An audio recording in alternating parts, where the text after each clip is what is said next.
got rose in my cup though. Started climbing my pole, she got me locked in on cup though.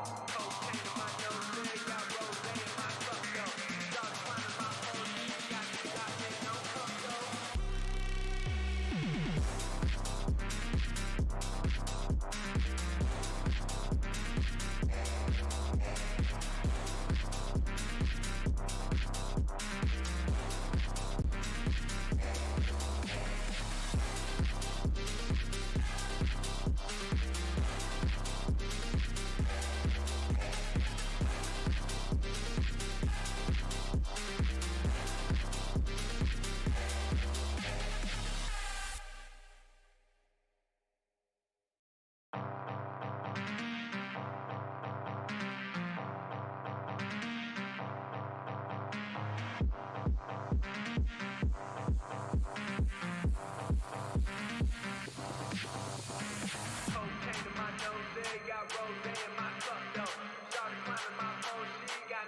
in my cup though. Started climbing my pole, she got me locked in on cup though.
cup though.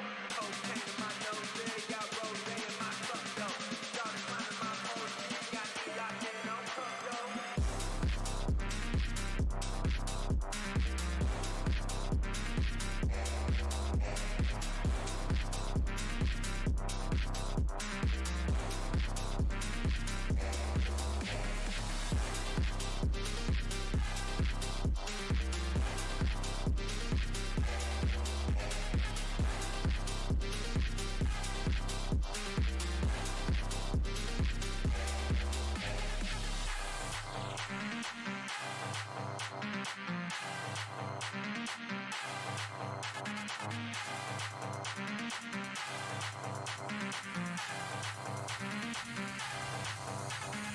Cocaine in my nose, yeah, got rose in my cup though.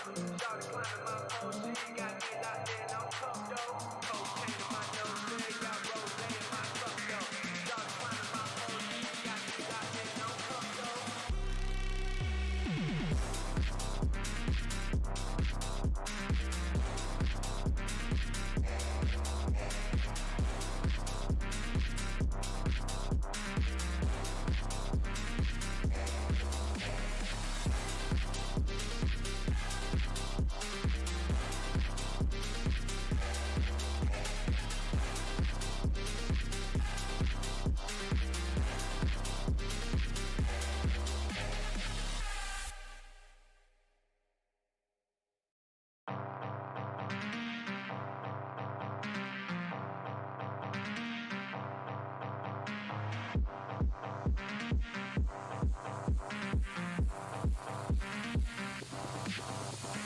Cocaine in my nose, yeah, got rose in my cup though. Started climbing my pole, she got me locked in on cup though. Cocaine in my nose, yeah, got rose in my cup though. Started climbing my pole, she got me locked in on cup though.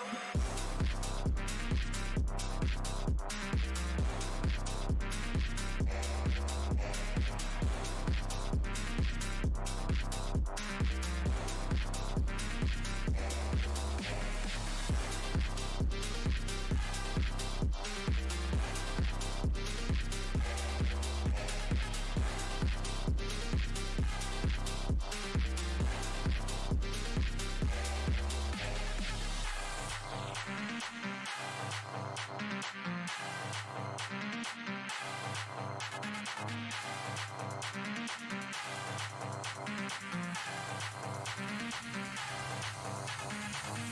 in my nose, yeah, got rose in my cup though. Started climbing my pole, she got me locked in on cup though.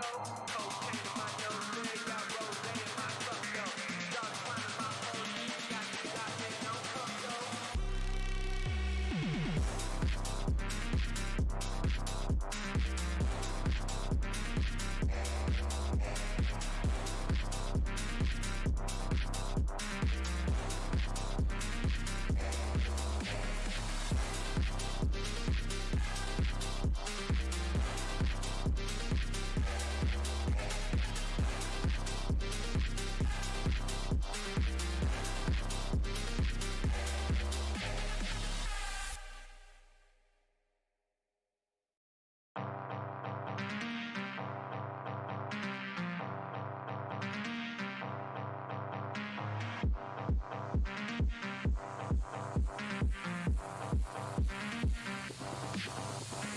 Cocaine in my nose, yeah, got rose in my cup though. Started climbing my pole, she got me locked in on cup though. Cocaine in my nose, yeah, got rose in my cup though. Started climbing my pole, she got me locked in on cup though.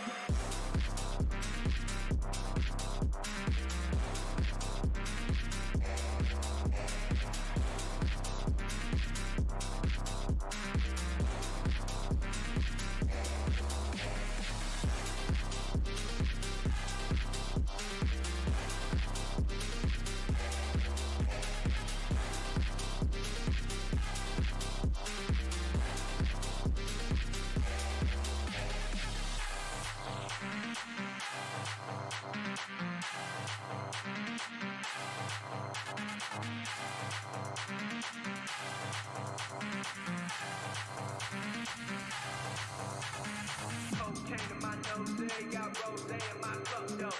Started climbing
nose, got rose in my cup, yo. Started climbing my OG, got me locked in on cup, yo.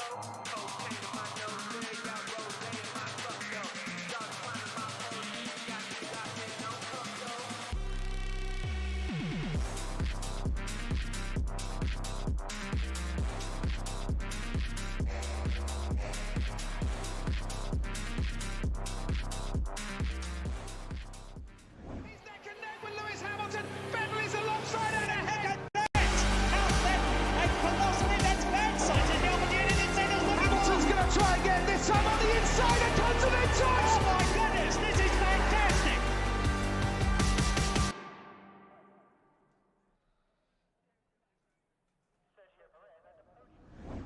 Welcome back, everybody. I'm hoping that you can hear me. I think you can. Welcome back, Shaggers.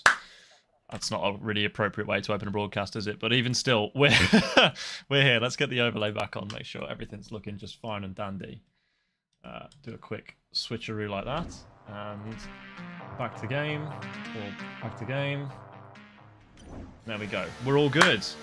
Hello. I hope everybody's had a good week. I hope everybody's having a good time.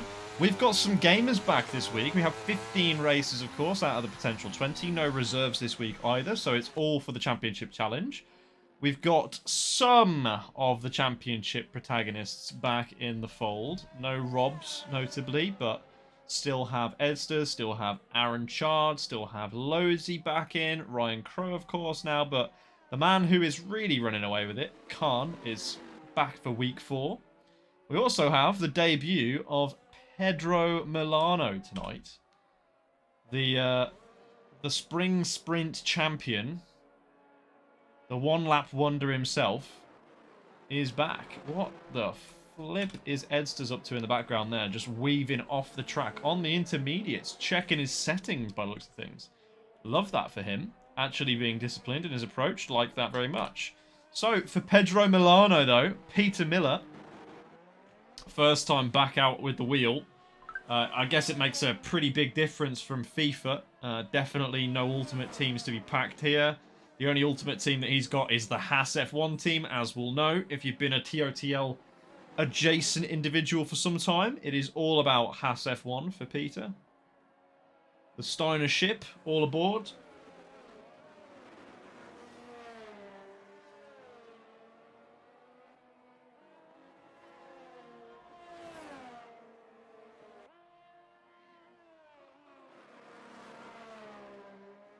So, at Bahrain, a track where I think Peter's had some success before. I can't remember whether this was a track that was in the spring sprint circulation. I don't have a recollection that it was, but nonetheless, I think it's going to be an interesting season now that he's back in the fold. I'm not expecting him to be an absolute demon, to be honest with you. I'm certainly not expecting him to be challenging with Khan, but I am expecting him to be at least a little bit better than he has, well, a little bit better than the majority of the field. He's got the experience, he's got the tenure. We expect this from him. He is one of the top dogs here in TOTL, or at least historically has been when he's put his mind to it. Definitely a guy that requires a lot of practice in order to feel comfortable in the car. But when he's got the time to commit a full working week to the game, then he will be as quick as anybody. Conditions look a little bit foggy from the external camera, and then from the internal camera you can kind of see the same thing, really. A little bit of fog kind of lifting on the track here. I don't know whether this is like a visual bug for me, or whether this is actually something that is part of the conditions here today. God knows, really.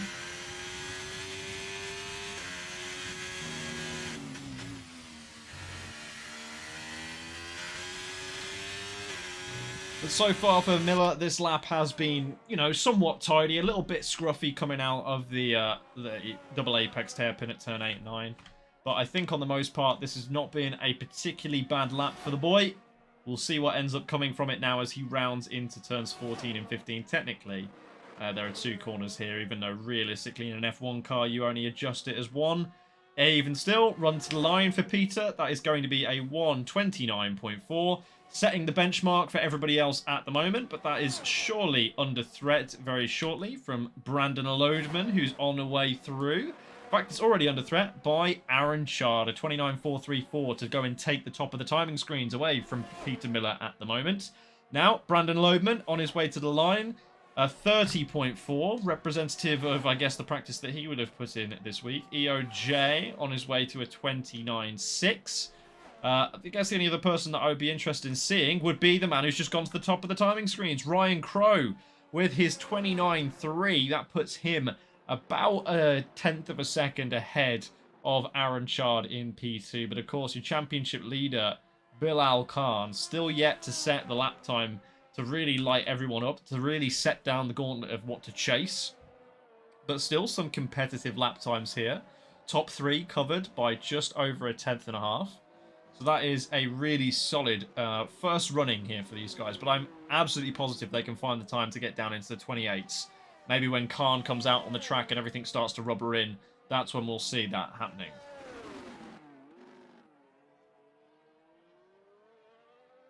Jesus, that is foggy. Is that a video setting? Can somebody please advise as to whether that is a video setting that I will need to change? Or something? Because that is just foggy. Let's have a look. Let's have a look.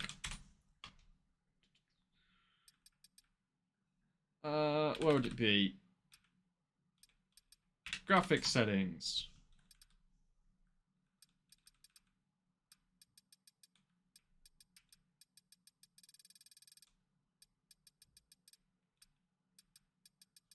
Oh, I don't know what it is. We'll just have to. But I guess it's just going to be this, the. What's the word I'm looking for? The environment, the weather. Currently. Anyway, let's hop on board with Zenit for this lap here in the Mercedes. Gets it very twisted coming out of turn 1. Turn 2 a little bit less twisted, and turn 3 gets the run at least, but he'll have lost a lot of time through that first sequence of corners by getting it so twisty on the exit. Just got to collect the car here. Doesn't really run it out too much. Probably could have got on the power maybe a fraction of a second earlier, but that first sector, if it's to be believed, is still purple, so definitely lots of time in this evolving track here as he barrels down the hill. Very, very tidy, gets the car tucked away nicely into the apex of the hairpin. Now, difficult braking zone here, very easy to lock one of the inside tyres. Even if you're playing on ABS assist, it can still be a big problem for you. Again, gets the car a little bit gripless on the exit there, as you could see. It wasn't really wanting to bite down. Same again here, just gets a little bit of a slide going on mid-corner, but he's able to ride it out, as now keeps the car pinned. You can now touch that curb for the first time in forever. Allegedly a purple sector 2 as well. This is looking like a tidy lap here from Zenit, apart from those couple of slides, but on Bahrain, you're really going to expect that sort of thing. It is an inevitability that that kind of thing will happen. Now into the final corner. Clips the curb on the inside, gets it a little bit scruffy on the exit, just grabs a foot full of throttle, and it ends up pushing him a little bit far wide and loses a bit of time in that final sector, as it is going to be a 29.597 for Zenit to put him in P4 at the moment. So not a totally bad lap. One thing we do have, though, is we have Edsters now starting his flying lap. A bit out of sequence with everybody else here, but gets the car turned in at least to turn 1. Traction very, very hard to find there, as we've seen before. Now going to try and fly up the gears towards turn 4. If he can find a little bit of time here in turn 4, this will be great for him, because I think Zenit, who was to be believed to be the purple sector of this first sector, I think left a little bit on the track there in turn 4, but that's a decent sector 1. By the looks of things for Edsters. Now just gets the car tidily gathered into the apex. Does grab it, but I feel lost a lot of minimum apex speed there in the middle of the corner. Just looked like it was a little bit untidy. Well, it was tidy, but it just looked slow. Sometimes it can look slow and be fast. Look at that fog. Is that fog, or is this really a graphics setting? Somebody please tell me.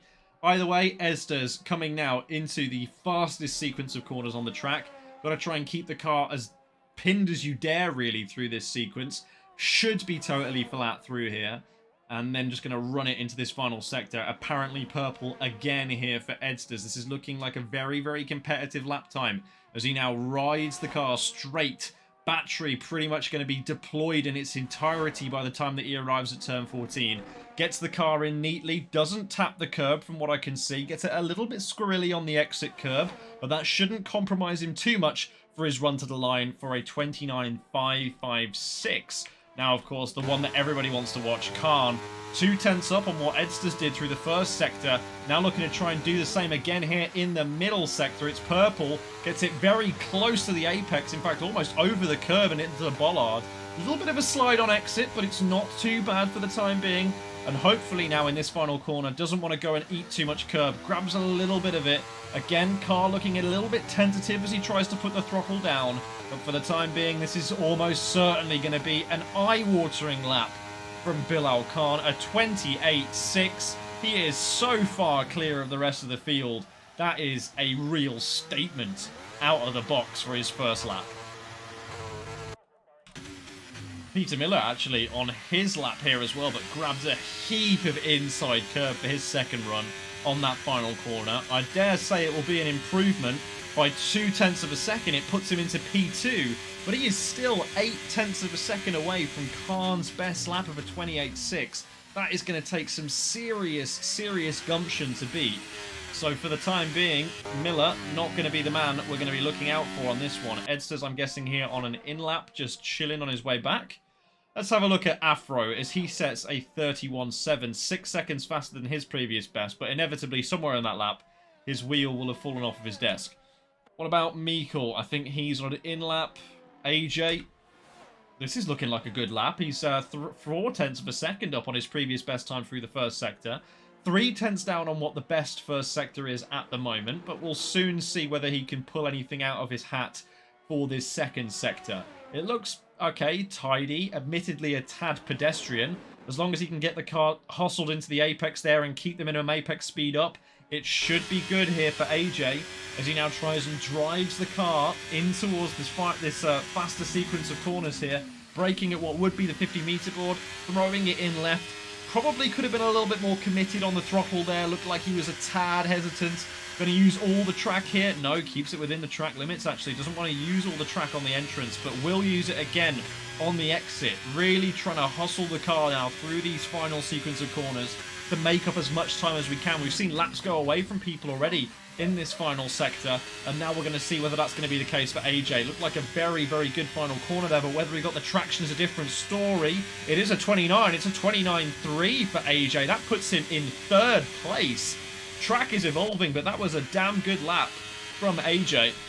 Now we're going to look to see whether Ryan Crowhurst has got the minerals to try and take on this second sector. So far it looks good, but he's a little bit off what Khan's best was through that second sector. He's 0.4 of a second up at the moment, but needs to find a heap of time through this final sector. I think this is where a couple of players on wheel have been struggling in this final sector too, just to really get the car nailed in and gripping up at the apex. But that looks tidy from Ryan. Looks like he squares the car off on the exit curb as well. And this should be a 28, but it's actually going to end up being a 29.1. Lost a heap of time in that final sector. Was 0.4 of a second up. Crosses the line only to be 0.2 of a second on what was his previous best time.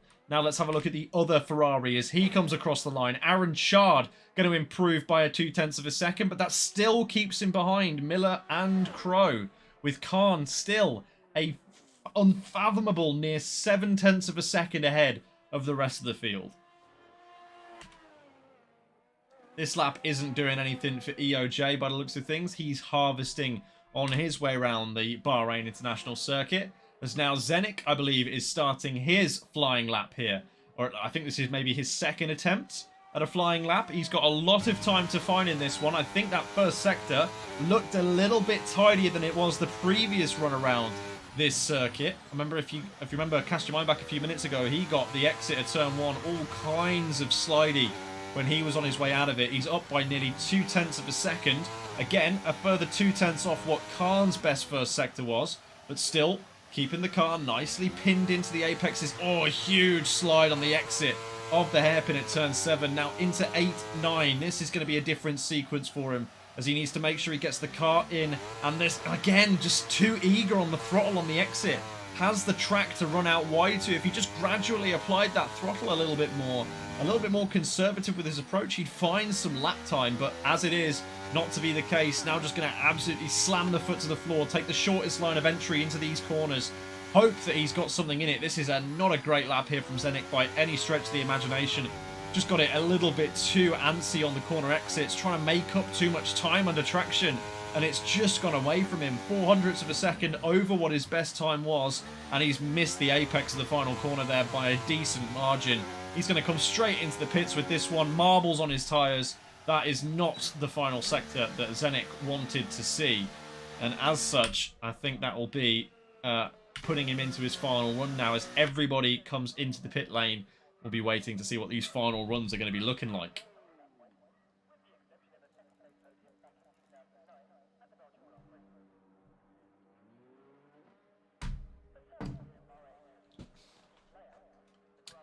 Interestingly there, oh, I've got a message.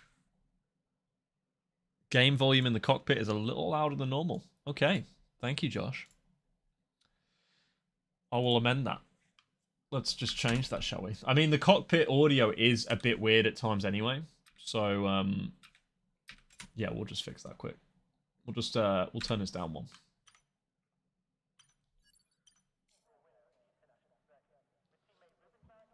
Anyway, I did see that Edsters was heading out on track. He's going to be the first driver out on track here.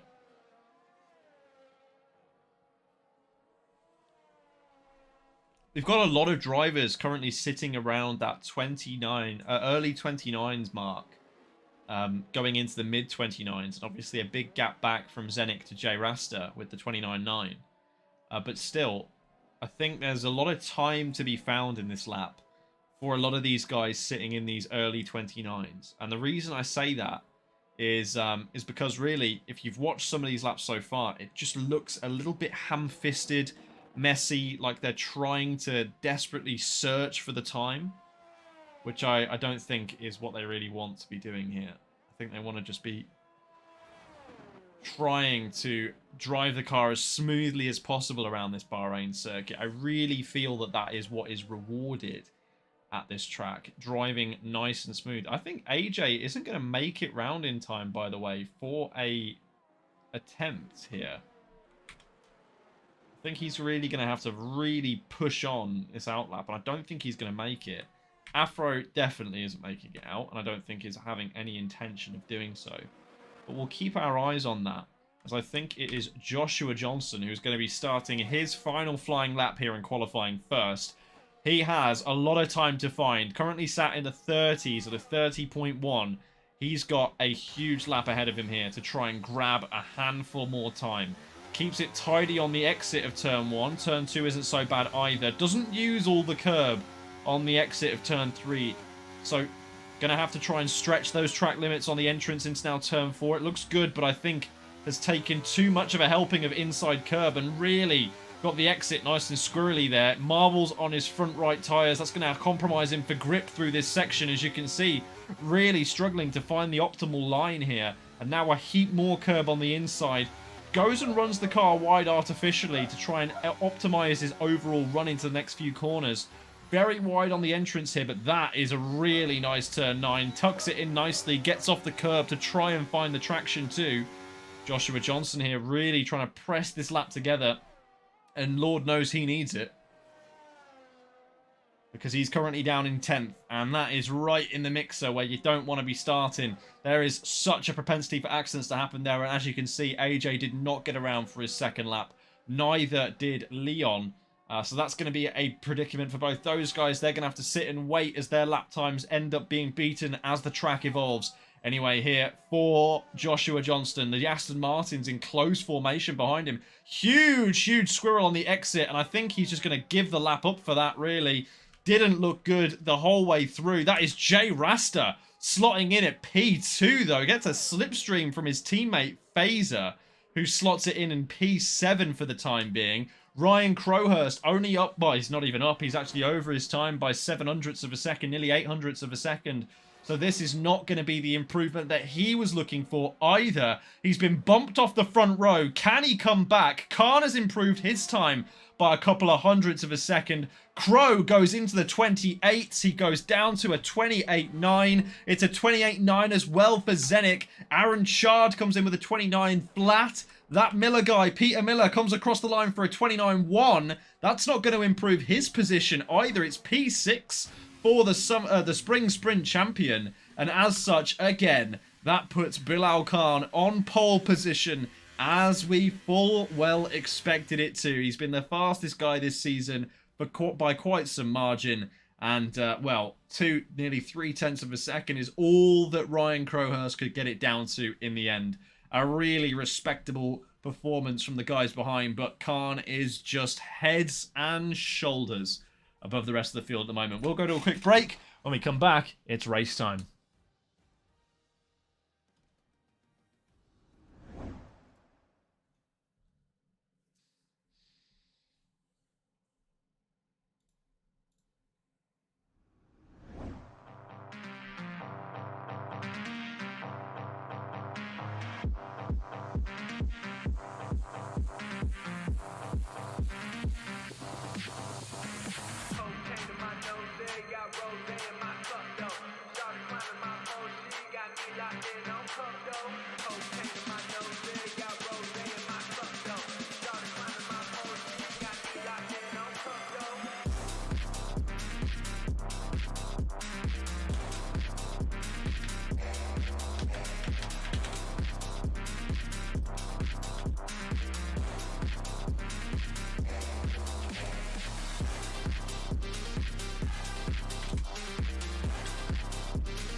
All right, we are back and we are about to be off to the races here in Bahrain. It is going to be a great race, hopefully, and already Ryan Crow with the whole shot. This has got to be a graphics issue because holy smoke, you can't see anything. But Ryan Crowhurst with the whole shot. Up the inside comes Aaron Chard trying to go around the outside now of Bilal Khan, but can't make it work. He's almost tagged from the rear by a Mercedes, which is Zenik, spinning around and going back to the back of the field. That is not the start that he would have wanted by any stretch of the imagination. And again, not the start that Bilal Khan would have wanted here either, as he finds himself back down in the doldrums as he's in P2 behind Ryan Crowhurst. An almost exact repeat of what happened last week in Baku.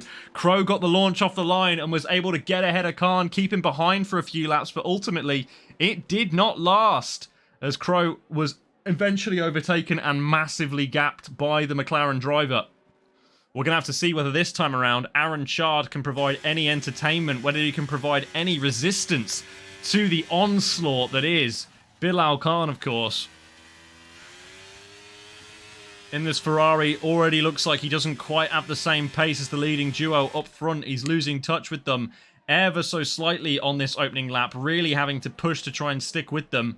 But he is gapping Jay Rasta behind, which I suppose you could say is a benefit to him at this time. It means that he's not going to be under threat quite as much as he was thinking that he would be ordinarily. Anyway, Edster's making up some positions off the start here as well, it would seem. I cannot see a thing. What is these settings? You see, it looks normal for a second and then just goes and glows itself up. Anyway, down this front straight, Ryan Crowhurst has got Khan up his inside and already passed him into the braking zone. Can he try for the switchback? Is it going to be on here, or is he just going to have to cede position almost immediately to the mercurial Bilal Khan off the line? He is just gone clean out of here. Now, has Ryan Crowhurst got anything left to try and fight back to the supreme pace that has already been demonstrated in qualifying? Not always does that pace qualify into the race, but, I mean, at the moment, it's already looking like it has been. 0.4 of a second, 0.5 of a second. Khan is just romping away from these cars. Ryan doing everything he can in these braking zones, in these straights to try and keep with him. Wants desperately to have that DRS to try and stick with him down this back straight, down the front straight too. That would be absolutely ideal for Ryan Crowhurst, but it doesn't look like that it is going to be happening here because Khan is still putting time into him without using any of his battery. You can see that Ryan's been using a fair whack at his to try and stay ahead, or to at least try and stay in the window behind him. He doesn't want Khan to run away like he did last week. He knows that threat is dangerous.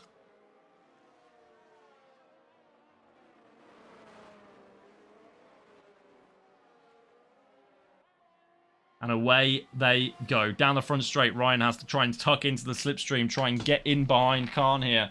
Otherwise, he's going to find himself in a world of hurt. So now they go into the braking zone, into the night, into this weird fog effect that we've got going on.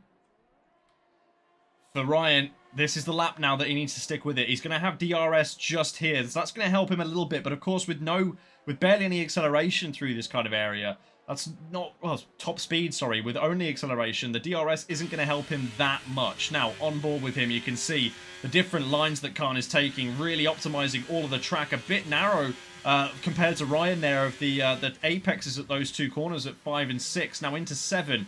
Keeps the car tidy to the apex, and the exit is where Khan gains so much time there on that controller versus this wheel. And you can see now in towards the turn 9 apex, Ryan gets that squared up just so much quicker. But away again on the exit, Khan just flies.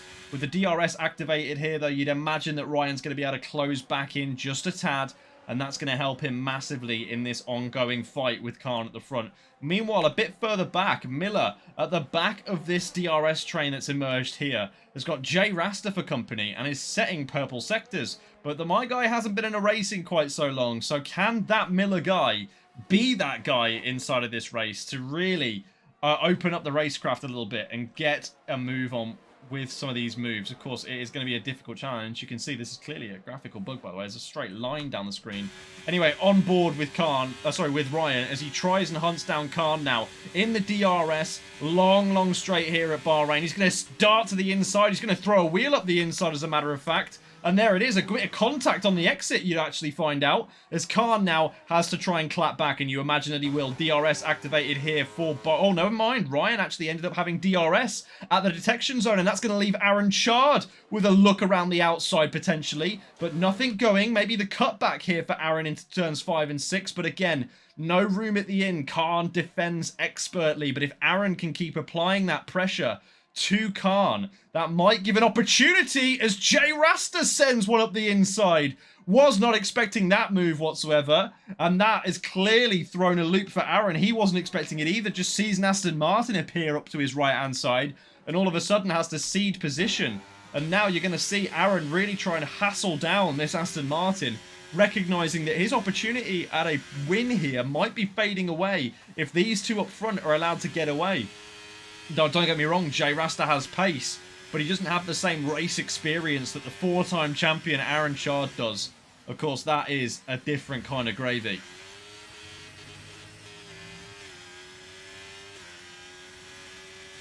Three-time champion, sorry. He's not a 4-time champ. What am I talking about? 3-time champion Aaron Chard. Anyway, right up on that rear wing, as you can see, of Jay Rasta at the moment. Going to be looking to now try and fly with the DRS, with the ERS, with the slipstream, with the better exit up the inside of Jay Rasta here. Jay Rasta not using any battery because he barely has any battery to use. Aaron Chard throws the car up the inside at turn 1. The cutback may be on here for Jay Rasta. He tries and hangs it around the outside at turn 3. It's going to be a bit of a drag race, but both of these cars will have DRS, so you'd imagine that the Ferrari is going to be able to stay ahead into the braking zone at turn 4, and he does. Great patience there from Aaron Chard. Left just enough room on the exit as well for Jay Rasta to try and make space for himself.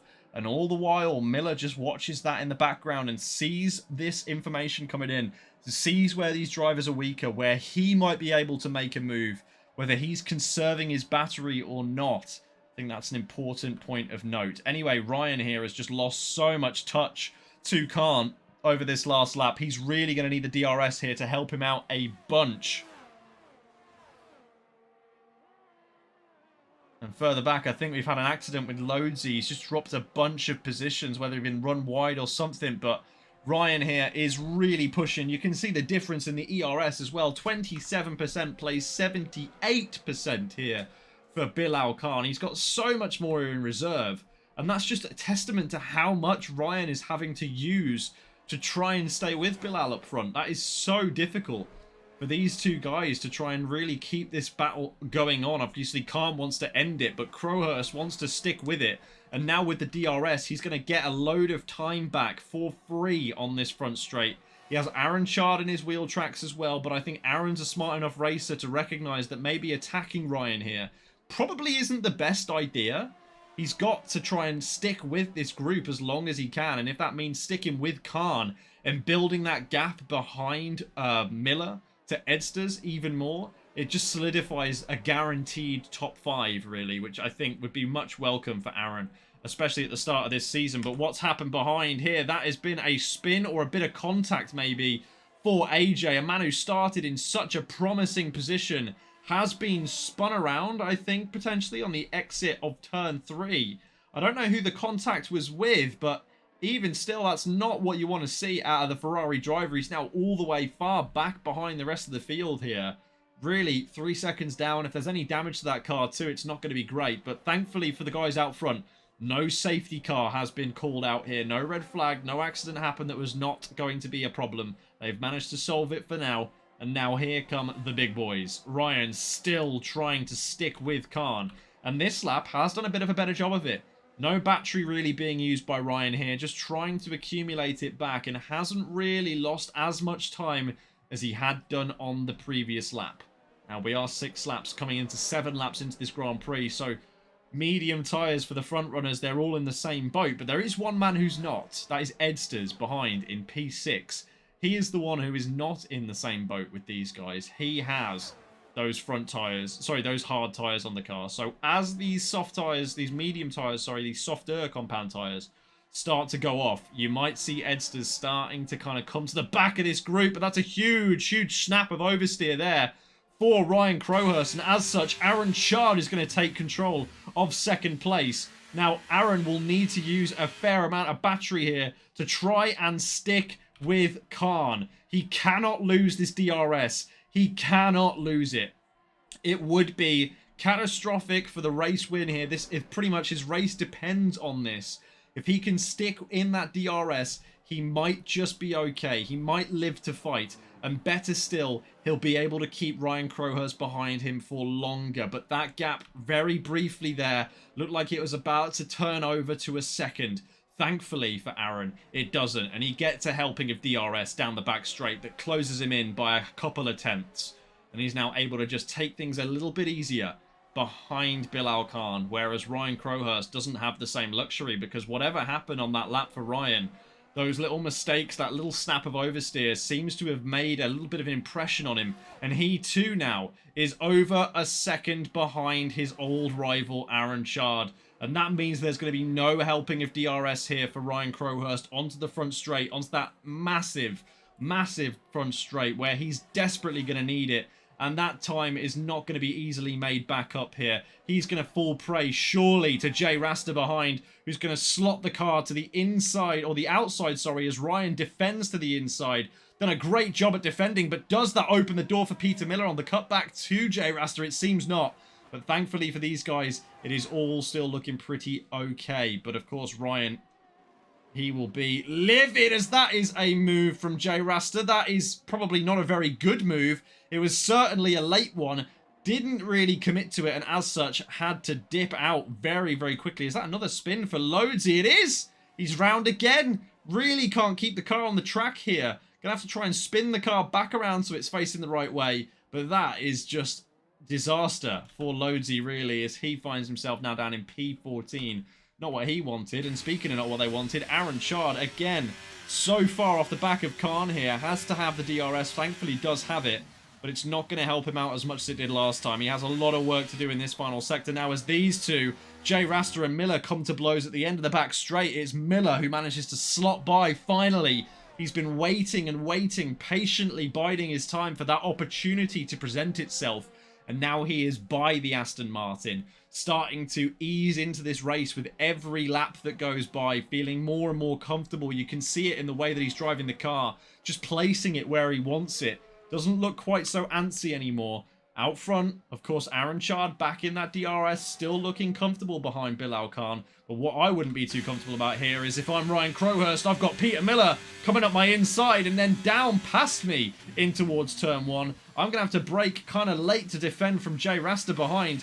But so far, that is so very good for Ryan Crowhurst to have to now try and get the attention back of Miller as he comes into this little run here. Up in towards turn 4. He has clearly gone by him, but Miller's going to try and hang it out around the outside. They're almost 3 abreast as Jay Rasta throws his nose in. Aaron Chard up front trying to make the moves on Bilal Khan too, but it's not to be. This time around, he's really trying to hamper one of his close friends and fellow Ferrari fan.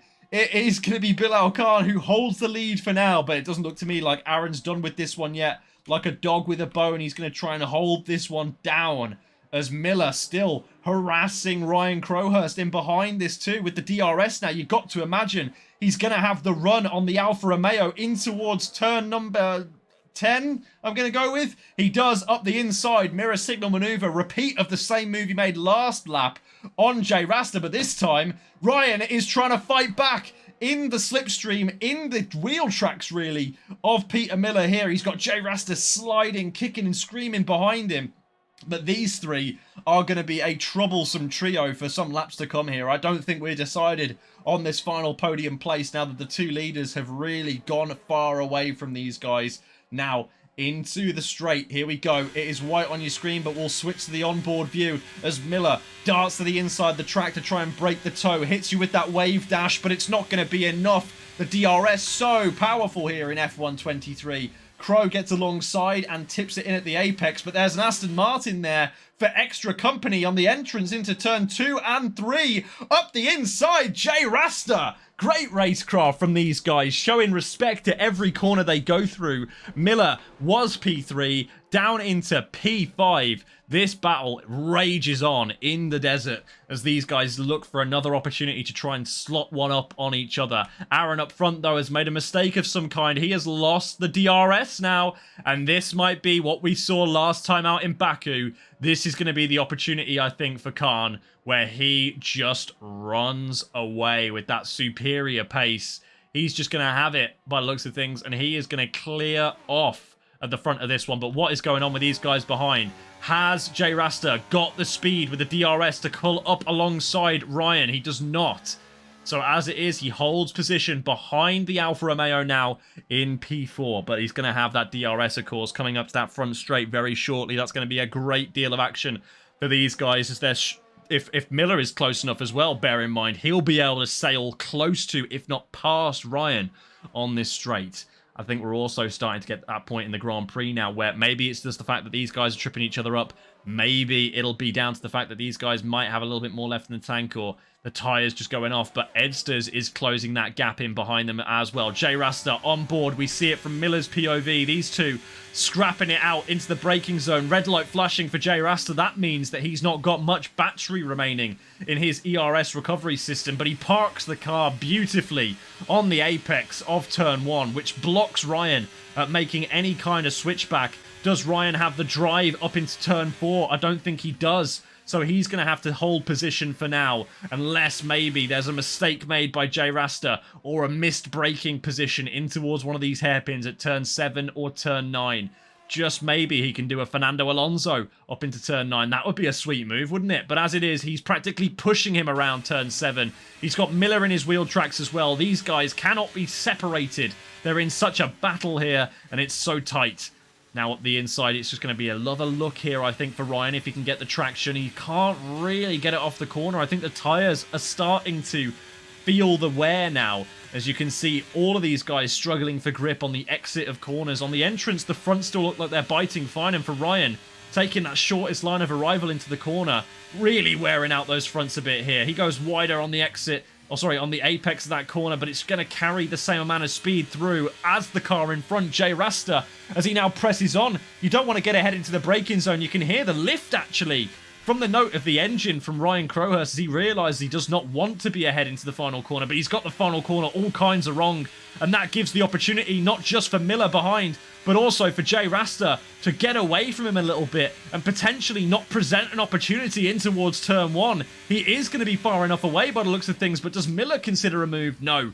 Thinks better of it as they've all tucked back into formation behind that Aston Martin into the first corner. Now again, up into turn 4. Is Ryan close enough this time? He's got the battery turned on. He sees the red light flashing, and that red makes him absolutely furious. It's like a bull with the red cloak. He sees it, he goes for it, he charges, but J Rasta's back up the inside, and now into the flip-flop of turns 5 and 6. Ryan's going to try and stiff it round the outside of him on the cutback. They're practically 3 abreast going into the braking zone. Miller gets his nose wiped and has to sniffle the rest of that one back in, because that means that he's going to be trying to go back around the outside here at turn 9. Oh, what a beautiful move this would be if it pulls off, but Ryan with the inside taps the rear of J Rasta. They all make it through, but it wasn't tidy, as now again in the DRS, sorry, wrong driver. Does Ryan have anything to offer back to J Rasta? These guys are tripping each other up, but that is a safety car. Zenik has crashed. But where, Chris Kamara? On the exit of their straight? Or turn 9 maybe, into a wall? I'm not quite sure where Zenik went. But Zenik is out of this Grand Prix. And as such, we do have a safety car. All of these medium runners will be counting their lucky stars as they get that free pit stop onto these hard tyres. But what of it for the guys on the hard tyres at the moment? Like Edsters, what does he elect to do? Well, he's coming into the pits. He's going to have to try and stretch these mediums to the end. But he's going to have so much pace at the early part of this stint.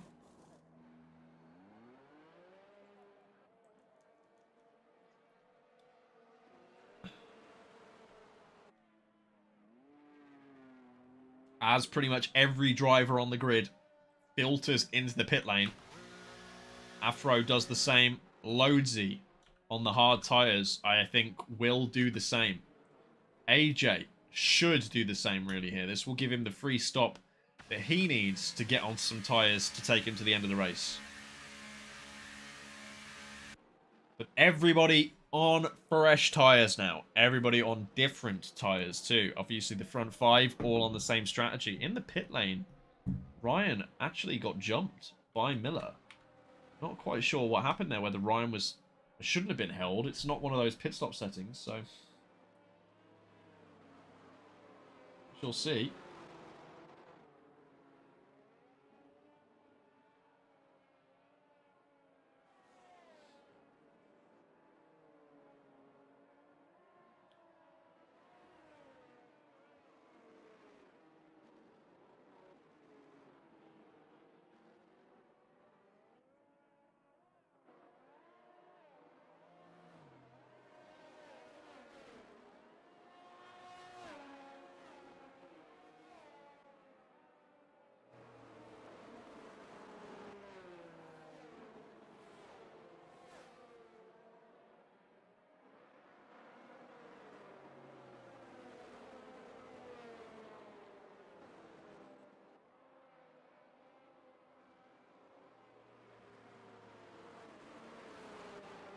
I'll save myself as we have the safety car. I won't talk over it all that much.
Okay, it looks to me that the safety car is in then. I have missed that, but it's going to have to be a question as to whether Khan goes. Jesus Christ, man, this bloody setting is doing my head in. Anyway, Khan has gone. Aaron is in his wheel tracks. Can he make anything of it? Well, Ryan clearly caught them all while they were sleeping there. Up the inside, it's all going to be a mess in towards turn 1. Can they all make it through? Ryan has Edsters for company. Edsters on the medium tyres gets it absolutely sorted on the restart. Goes from 6th to 3rd, as now they are 4-5 abreast going in towards turn 5 at the turn 4, sorry, at the back there. That is Leon trying to make the ambitious send up the inside of all those guys. Miller and Ryan getting into a kerfuffle, but they have made it work. Jay Rasta was locked in the pause menu and as such has left the session, so he's out of this one. Edsters now needs to try and stick in that DRS if he can, but it already looks like that's not going to happen. These medium tyres, he needs to make them absolutely sing for him. But so far, the pace of Khan out front on the safety car restart is just insurmountable. Look at this guy go. Already put a second between he and Aaron. And on top of that, Aaron already put a second between he and Edsters. And Edsters can't seem to make up that time right now, even with the tyre delta between the two cars. Really can't seem to find the scratch on those mediums. Aaron desperately trying to get back into DRS before the detection zone, but it doesn't happen. Anyway, no DRS on this lap, of course, for him. So he's just going to try and burn a lot of his battery down this straight to try and stick with Aaron. Looks like that's worked wonders for him. Further back, Meikle and Leon going blow for blow. Meikle has managed to get on by. Battery not really too much of a factor in that one. Meikle just with the better exit by the looks of things. Leon's going to try and slip back up the outside, but again, perfect car placement from the wise old head on those shoulders as Meikle manages to put it into P7 for the time being. Aaron is back within that 1 second window that he needs to be within to chase down Bilal, but unfortunately up front this is going to be a tough ask for him to stay there.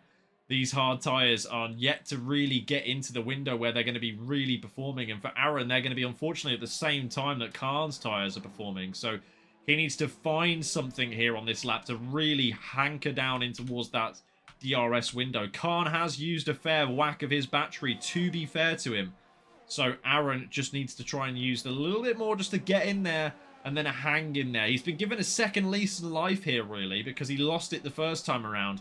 Just needs to make sure that this time around he has the DRS, because otherwise his goose is going to be well and truly cooked.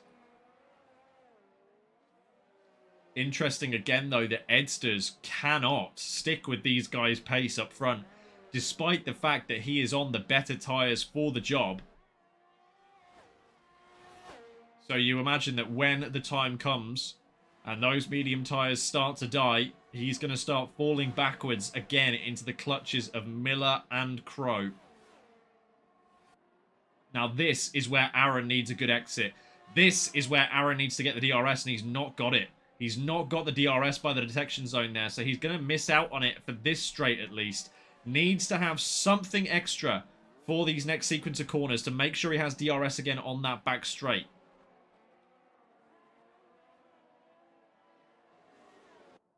And to me, it looks like it isn't going to happen here. He's already 0.2 of a second, nearly 0.3 of a second over what he needs for that DRS window. It's not going to be the case. And Khan going up that hill just gets so much time on Aaron. It's always a tenth, always 0.2 of a second. The exit from turn 7 is just supreme. It's chef's kiss. Absolute perfection. Almost every time he's gone up that hill, the time has been found for Khan, and with no DRS, Aaron's race is going to be run here. P2 will likely be the best that he can hope for, providing there isn't a mistake from Khan that allows him to get back inside that DRS window. Because for the time being, it looks like it is pretty hopeless to try and get there. Edsters has disconnected from the session for whatever reason. Meanwhile, that will, instead of bringing the medium tyres, bringing him back to the guys behind, it will instead just be disconnecting from the session, bringing him back to the guys behind. As into the third place, the podium position goes Peter Miller, once again taking that place back. But Ryan, once again, looking angry for it, going to stick in behind Miller for now.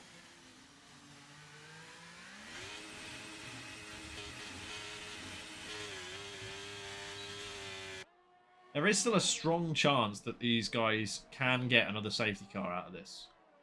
Actually, there's a close battle going on back here with Afro and Phaser.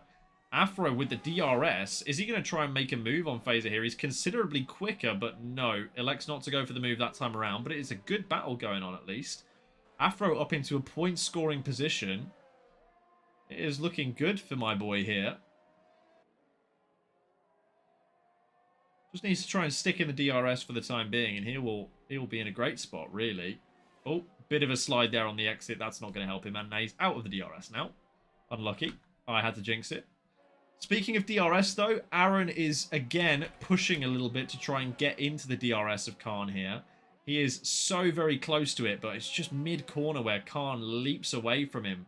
On the exits, too, Khan just gets the traction so much better than Aaron does. Aaron going to use the battery, but again is just short by 0.08 of a second on clocking that DRS by the detection line.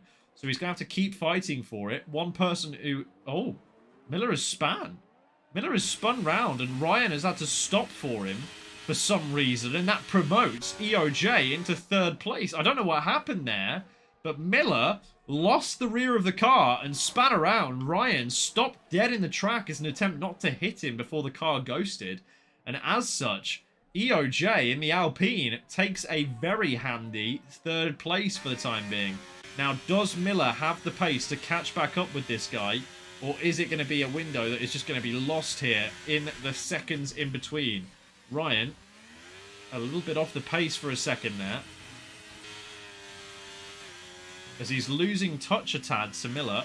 Miller has already got back in the DRS of EOJ, pushing really hard here for the Spring Sprint champion. Of course, your Season 3 champion here, Ryan Crowhurst, really struggling to actually stay in that DRS, and he's out of it. He's out of that DRS by the detection line, so he's going to have a really tough time of things here to try and stick with Peter Miller. He's got back into it briefly, but I don't think he has the DRS. He's going to be all on overtake here, and he needs to really kind of hope that EOJ holds up Miller, but coming onto this back straight, or the front straight, sorry, I don't think that's really going to be the case.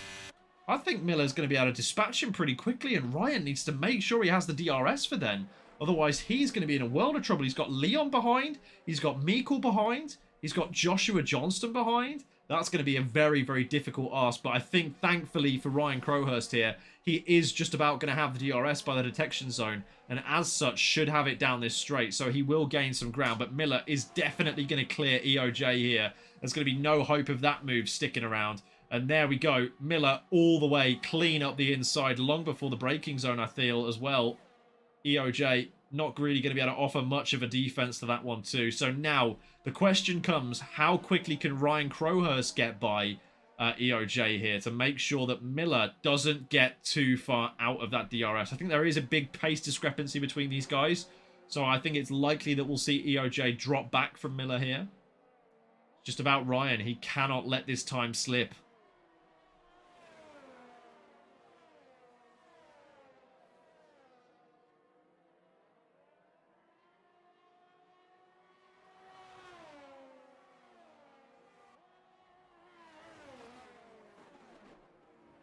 And Ryan is letting this time slip, really. Can't get close enough at the moment.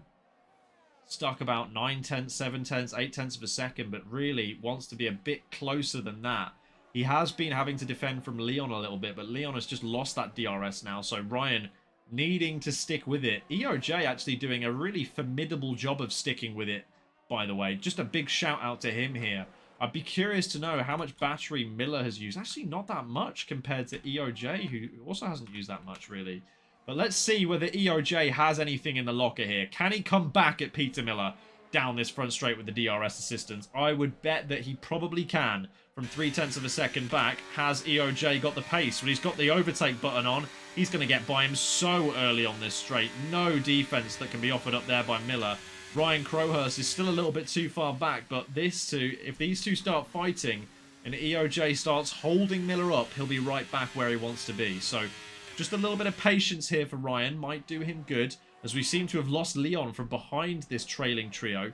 As up the inside, Miller actually makes his presence felt, pushes EOJ a little bit off to the exit of the track there, But now EOJ is going to try and stick in the wheel track, see if there's an opportunity to try and come back at Miller. That's brought Ryan right back into the party here as well. EOJ sticks the car just nicely into the apex, but again, not going to be... Oh, huge snap of oversteer on the exit there for EOJ. That's a huge amount of time lost there, as now he tries and gets the car collected again back into turn 9. Ryan will desperately be looking for a way by. He sees those little snaps of oversteer. He sees that those mistakes as weakness that potentially he can look to try and prey upon, as Miller is just going to keep trying to push away from these guys behind with the battery that he has in surplus. But I've got news for you. Ryan isn't going to let this one go, and neither is EOJ. Surprisingly, a great performance here from the Alpine driver. Of course, that big snap of oversteer hasn't seemingly affected him all that much. He's still pressing on in the slipstream of Miller down this little tiny back straight thing here going on for the final corner. Gets the car pointed, squares it out the corner, gets the drive, already got the overtake button on, I'd imagine, as he now attempts again to fly by Peter Miller before the braking zone, and he will have done so.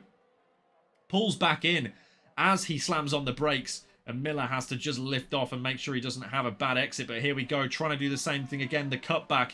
This time it looks like EOJ has managed to fend it off a little better, but Miller with that straight line speed. EOJ defends well with the battery, and this time around, Miller will miss the apex, and as such, will miss his opportunity to get back by at the Alpine. EOJ holds on to that third position for now.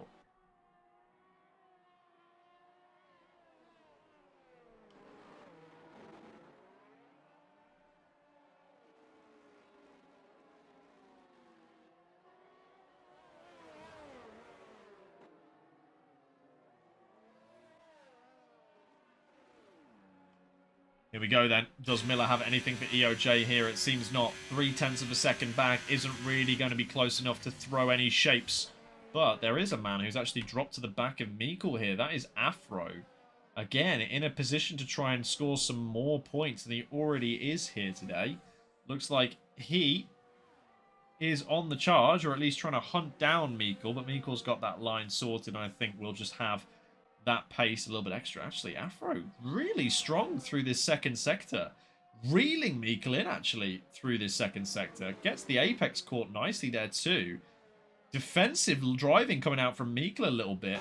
Afro, have you got anything for us here, mate? Are you going to make an overtake? Well, on the front straight, it looks like Miller might be holding station, but will Afro be holding station as he gets the DRS here in just a second?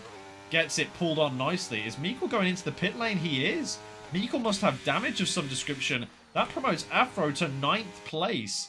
And he is looking for a best finish of his TOTL career right here. I think got a 10th in Imola. But now looking for the 9th place here.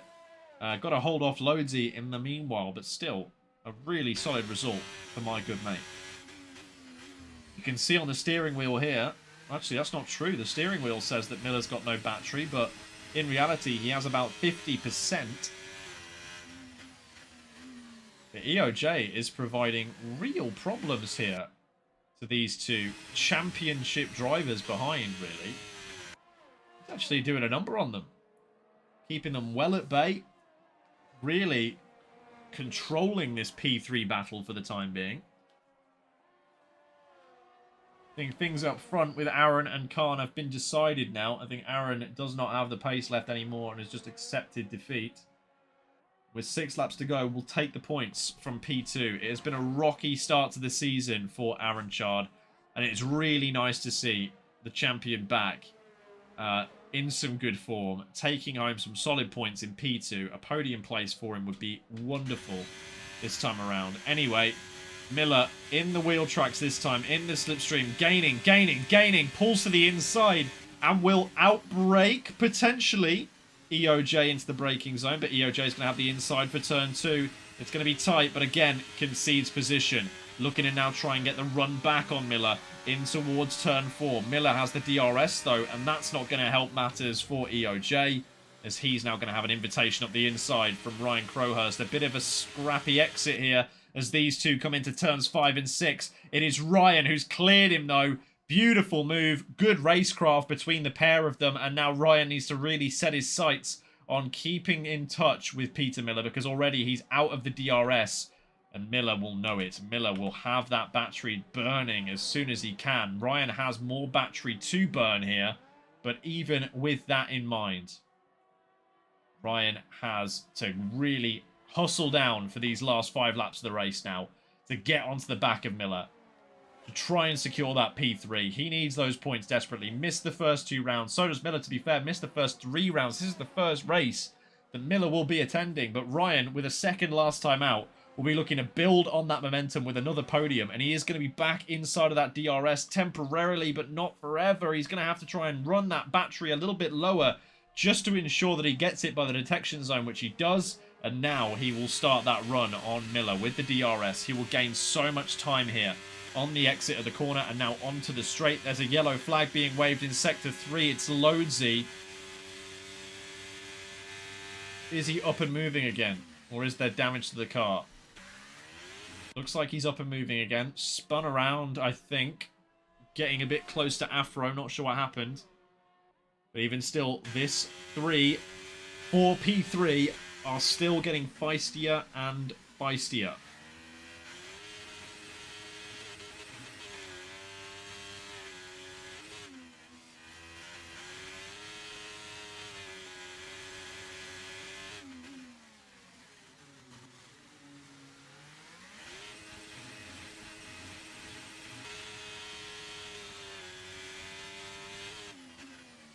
Ryan really... Oh, he's pushed on a bit too hard there, actually. Gone in way too deep into the braking zone. Missed the apex completely. And now has to try and use that DRS to recover that lost ground. If I'm Ryan here now, and I'm sitting comfortably in behind Miller with DRS, we're lapping about the same pace. My objective would be sit behind, recharge my battery. That's my plan, okay? I will recharge more battery than Miller by sitting in the DRS, lifting and coasting, braking that bit earlier, extending my braking zones. So that would be my plan right now if I'm Ryan Crowhurst. I realise that maybe P2 is out of reach here, so I need to settle for the best that I can do, and that will be P3. Of course, the problem that he's going to have is that he has EOJ looking really, really racy up behind him, and he does not want to lose out on any more positions than he has to. So he has to take the lead of this group here, takes P3, and now gives Miller the opportunity to try and run back at him down this short run in towards turn 4. Miller's going to take that opportunity. He's going to at least try and place the car there to try and spook Ryan, but gets it all wrong on the exit, and that is going to be the end of that for this lap. Now, it seems that Miller might have used a little bit of battery there to try and make that move work up in towards turn 4. It's all going to be a game of battery on these last couple of laps. So you've got to hope, for Ryan's sake, that he's playing carefully and fast and loose with his battery. Being a little bit... How do you say? Being a little bit careful with it, I suppose.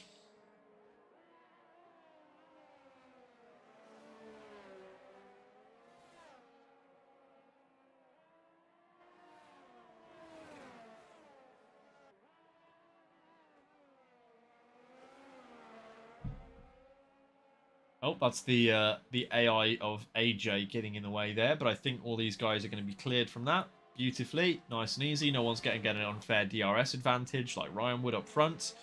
So, we're going to probably see another move for the lead here, unless Miller is going to try and keep his powder dry like I suggested Ryan ought to do on the previous run around this circuit. As it is, Miller goes to the inside. Ryan has to concede position, I think, here.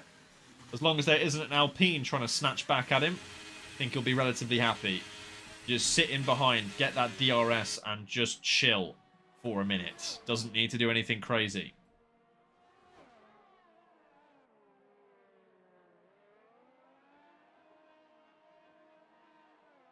Miller got a horrible exit there out of turn 4. You could see on the overhead that Ryan really, really closed him in through that sector.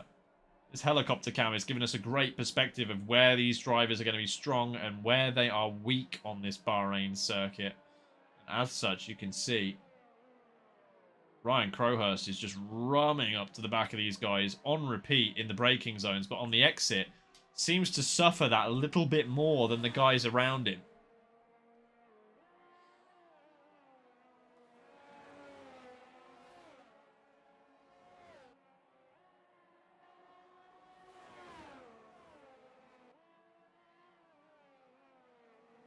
Bit messy on the entrance there for Ryan. Looks like he got it a little bit wrong, and as such, I think it's going to have to use a bit of battery just to try and stay close to Miller here.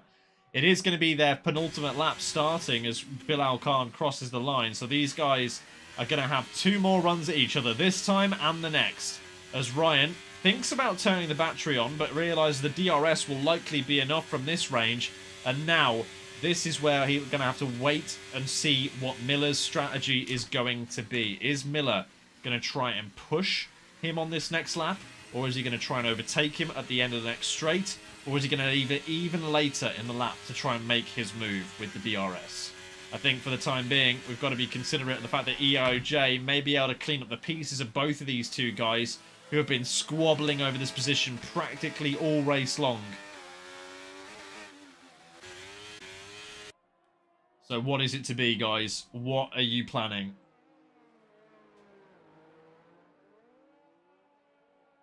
Well, there is going to be the AI of Edsters here that's going to get in the way. That might give an unfair advantage with the DRS to Ryan, which is not what you want to see, really. You can see the rear wing open there on the Alfa Romeo. That's not what you want.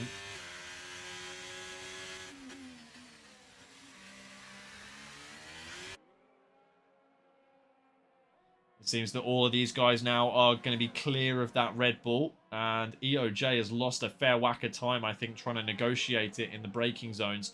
But that is a great exit there from Peter Miller. You can see that he really got all up on the curb, but managed to get the power down on the exit beautifully. He's now right in the gearbox of Ryan Crowhurst coming into the final corner, and he's going to be looking to try and make his move now on what will be the final lap of this Grand Prix. The final lap here of this race to see whether maybe Ryan Crowhurst can snatch a second successive podium, or Peter Miller can make a statement by starting things off strong here in TOTL Summer Sprint as he goes up the inside of his old rival Ryan Crowhurst, who's then going to try and cut it back for the inside here at turn number 3. Now up to turn 4. Wing open for Miller, no less. But battery clearly depleted as it is flashing. He's below 10%. Ryan Crowhurst also below, or getting close to being below 10%.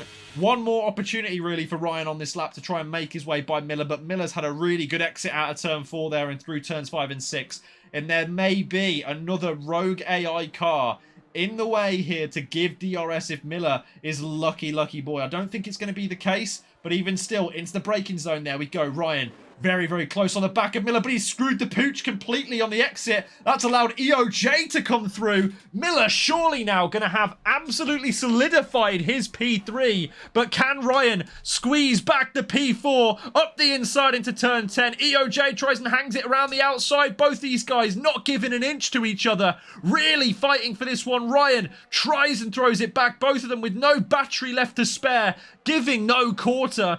Khan is going to be your race winner. He's already crossed the line. He's so far ahead of the rest of the field. Aaron Shah will come home in P2, but who's going to be P3? Who's going to be P4? It looks like Peter Miller's got P3 wrapped up, but P4 is going right into the final corner. They make contact, and who's it going to be? It's a run to the line. Who's got the most battery? It's going to be EOJ, as he gets it by 0.04 of a second over Ryan Crowhurst. Joshua Johnston will come home to solidify a very respectable P6. Fazer will come home in 7th, with Leon in close pursuit in 8th.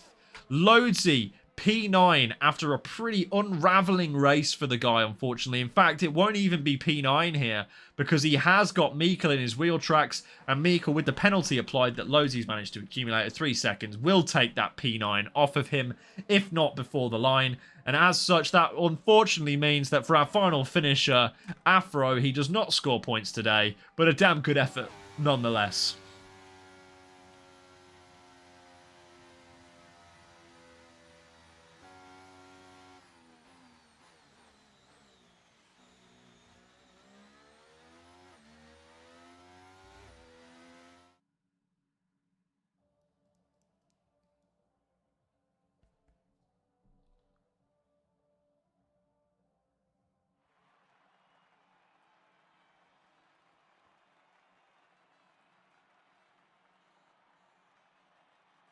And there it is, guys. There's your podium, of course. Khan with his 4th straight race win of the season. Fastest lap to go with that as well. And fastest lap, might I add, by a considerable margin. Nobody really even close to a 31.5. Truly a dominant performance once again, once he broke the DRS of Aaron Chard behind, just managed to run away with it. A full 26 points. He is clear far and away at the top of the championship at the moment. Aaron Chard, though, respectably back in the podium positions where he belongs. Peter Miller also reminding us why he, too, is a force to be reckoned with as he comes home in P3. EOJ snatches P4 away from Ryan Crowhurst in P5. Joshua Johnson, Fazer, Leon, Meikle, Losey, Afro, Rasta, Edstas, and your boy AJ to round out top 14. It's been a great race here, guys. Really thoroughly enjoyed it. Join us same time next week for the same kind of action, the same absolute shithousery here at TOTL Motorsport. We will see you then. Goodbye. He's neck and neck with Lewis Hamilton. Vettel is alongside and ahead. Hamilton's going to try again, this time on the inside and comes to the touch. Oh my goodness, this is fantastic.